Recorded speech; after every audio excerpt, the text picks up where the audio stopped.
What's good, YouTube? Jay Lee here, Northwest Podcast. Today I want to talk about something called the Jezebel spirit. One of my viewers commented on my video, Signs of a Succubus, and he said that he thought that what I was talking about was actually the Jezebel spirit instead of a succubus. I think that the word succubus gets confused because some people think that a succubus is like some kind of demonic or demon that some kind of sexual demon that visits you in your sleep. This is what I've heard. There's different definitions for words. The succubus in the term that I was using, or in the context that I was using the term, means a woman who kind of uses sex to manipulate you, uses sex to sort of get you, infatuated with her, and then she manipulates you in some way, or she just really takes pleasure in, leading you on, takes pleasure in knowing that you want her and she's not going to get with you, or she's not going to love you or whatever. When I was younger, in my 20s, Britney Spears put out this song, and you can study up on Britney Spears. Her life is pretty sick. Her parents control her. She's 38. I don't know if they do now still, but I heard at one point in her life, her father had sole custody over her. He controlled her life, and she's said to be like one of these monarch butterfly girls who has been controlled by the elites and the sick shit that they do since she was a young girl. You can study up on her. There's certain YouTube videos. They might be hard to find, but you could probably type in something like Britney Spears monarch programming or something like that. I saw a good one the other day. I forget exactly who it was. Let me see if I can find that real quick. I'm constantly discovering new channels for conspiracy theories, and I believe conspiracy theories. I really do. It's just you got to be careful with them because just various different reasons. You don't want. The sick shit that the Hollywood elite do. And anyway, so I think it's by this woman named Tamara Magdalene the Lion is her name. She's got. I don't agree with all of her conspiracy theories. She believes in cloning and things like that. I don't believe in that, but I do believe that there's programs like the Monarch programming and sick things that these celebrities do. I don't see if I can find the exact one, but she does a lot of videos on celebrities like Johnny Depp and a whole bunch of different ones. I think she had a video on Britney Spears. I'm not 100% sure. There's also a guy named Jeremiah Cohen, and then another guy named Russian Vids. Those are my top three conspiracy theories. But anyway, about Britney Spears, like I said, she went through this weird, crazy phase where she was trying to break out of her programming. It's called monarch programming, which is basically when they hypnotize these celebrities to do what they want them to do and things it's weird shit, man. You can study up on it. I believe that is real. I believe there's hypnotism. I believe there's Satanism out there, behind the scenes. And the reason why I mentioned Britney Spears in this context is because she has this song called Oops, I Did It Again, right? Now that's a song that is subtly socially conditioning and programming young people, young women specifically, to be teases, to be manipulators of men's emotions. And this is something that we talk about, but we don't really get too much into depth with it in the red pill community, and we need to be more in depth with it. We talk about female nature, which I believe is highly corrupt anyways, right? Female nature is just ghastly and nasty and just from top to bottom. I would recommend a guy named Donovan Sharp's channel on female nature. He talks about it from top to bottom. He's great, although I don't fully agree with some of the things that he says, fully agree with some of his methods and answers. I talk about that in past videos, my disagreements with him. But as far as female nature goes, his channel is A1, probably the best you can find. So the reason why I say Britney Spears and things like that is because there's literal social conditioning and programming to teach women how to be teases, to teach young women how to play with men's emotions. And we don't talk about that much in the red pill community. We don't talk about it that much in society in general, such as, you know, men getting their emotions trampled on, men getting led on, men getting hurt, men, you know, catching feelings for a girl and her not reciprocating those feelings. Women using sex to manipulate men into relationships. Women using sex to manipulate men to catch feelings for them, and then they, you know, hurt them in some way, you know, try to hurt them emotionally. What I've seen a lot, and you'll hear this phrase sometimes, but it's a rare phrase. These certain women, they say, I'm catching souls. You know, I was talking to this girl once and I said, oh, you're just out there catching bodies. And she goes, honey, I'm not catching bodies. I'm catching souls, right? So catching a body is a slang term meaning, you know, you got another notch on your belt. You had sex with a person. Catching a body. They say, what's your body count? Body count is how many people you've had sex with, right? So when I told her that this young thought, this young sloozy that I was talking to, floozy, sloozy, whatever you want to call it, I said, oh, you're just out there catching bodies. And she says, no, I'm catching souls. And I was like, what the fuck? And what that means is she's getting men to be infatuated with her, loving her, and she's not returning it, and she's acting like a bad bitch, and she's getting guys to chase her and cry over her. And guys will do this because we can't deal with our emotions the same way that women deal with their emotions. We are not emotional creatures, men, for the most part.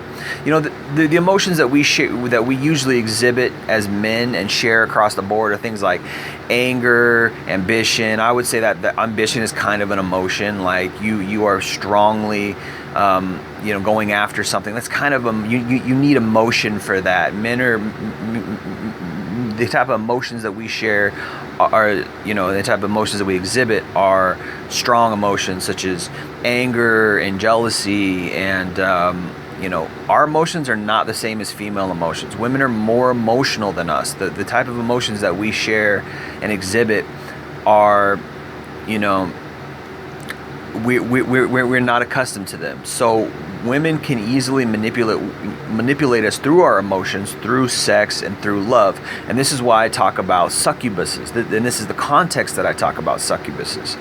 So a succubus, in the context that I was talking about it, not this demon. And I'm going to read something in a second here, which talks about demons. But I'm not talking about the sex demon who comes to you in your sleep and manipulates you and takes hold of your soul or whatever. That's a weird, I'm not saying that doesn't exist, but that's not what I'm talking about for a succubus. I'm talking about a slang term. You can look this up on Urban Dictionary. I'm talking about a slang term for a woman who gets you infatuated through sex or through emotional manipulation, just like the Britney Spears song, "Oops, I Did It Again, I Play With Your Heart," right?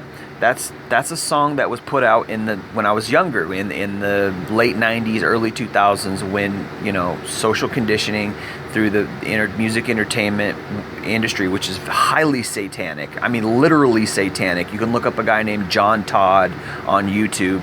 John Todd, he used to be a Satanist, and he said music is highly influential. They say that Satan himself, or Lucifer, before he was cast out of heaven, was an archangel, and he was placed over, this isn't directly in the Bible, but it's said that he was placed over the music aspect, the choir. He was a choir angel. He was the top head angel over music. And if you study anything about church and spirituality, music is very kind of quintessential and kind of key to worshiping God. David, there's a whole book called the Psalms. King David was always singing songs to God, and there's a big thing, and the children of Israel would sing songs when they would go into battle, and God would fight for them. There's a big principle about music, and Satan, or Lucifer, used to be, before he became Satan, used to be the head choir angel in heaven. So he was kicked out of heaven and he came down to earth. So he has these musical abilities, and I've always loved music my whole life. I've always been into it. I was heavily into music in the 90s, and it's very satanic, and I learned over time that music is very influential and very satanic. And there's this guy named John Todd who used to be a Satanist, a head Satanist guy in the late 70s or something like that. And he admits that that Satanists pray and do witchcraft over music so that it would influence society. So this is no joke. This is no coincidence. This is no weird conspiracy theory. This is real shit. And if you listen to Kesha, Beyonce, Britney Spears, Christina Aguilera, the list goes on, right? Taylor Swift, all these young girls, and you listen to their music, it's satanic, and it's leading these young girls. It's literally brainwashing young women. I'm not kidding. It's for real. So go listen to Britney Spears' song "Oops, I Did It Again." I played with your heart. What is that doing? That is pedestalizing the Jezebel spirit, pedestalizing the succubus, which is, I'm going to manipulate you through your emotions. I'm going to manipulate you by using sex, and I'm gonna play with your heart, and oops, acting like it's a joke when really that's what she wanted to do. And this is why these young women do what they do, right? This is why these young women are manipulating men through sex. This is why they have these orbiters. This is why they put out these selfies with their tits hanging out and their ass on the bathroom sink. Why are they doing that? Because they're using sex to manipulate men's emotions, to gain attention, which is basically worship. When I first started dating way back in 2007, 8, or I had a little spiritual thing going on in church, and then that didn't quite work out for me. So I went into the dating realm, and one of the things that I noticed was that women want to be worshipped. That was something that came up in my heart, was that the more I talk to these women on the dating sites, the more I interact with female nature, the more I realize these women want to be worshipped. It's not about love with them. It's not about intimacy. It's not about sex. It's about worship. They want men to be infatuated with them. Okay, and they do this through selling sex. They do this with the lure, L-U-R-E, lure of sex. And there's this word allure, right? Allure, right? Crazy word, sick word. Allure in the context, A-L-L-U-R, allure, in the context of dating and sex and relationships, etc., is not a positive word.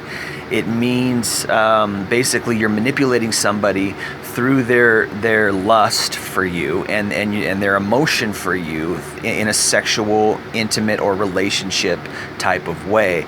And this is the Jezebel spirit, I believe. This is how the succubus works. And as I said before, the succubus again is a term for a woman who uses sex and uses the potentiality of a relationship or an intimacy with her to manipulate you in whatever way, whether it be financially, emotionally, whatever. And what I noticed when I first started dating in the mid to late 2000s was women wanted worship. Women wanted men to worship them, and that's how I learned how to actually be successful with women. Was I didn't worship them, and I acted like a bad boy and acted like I was the prize and things like that. And this is what Pua and Game will teach you: is they'll teach you you need to be the prize. You can't put her on a pedestal, right?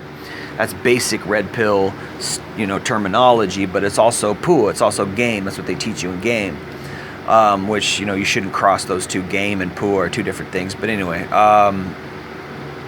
so I noticed that. And then I had a couple girlfriends, and I noticed that, yes, it's true. They are manipulating men through sex and through relationships and through their emotions and things like that.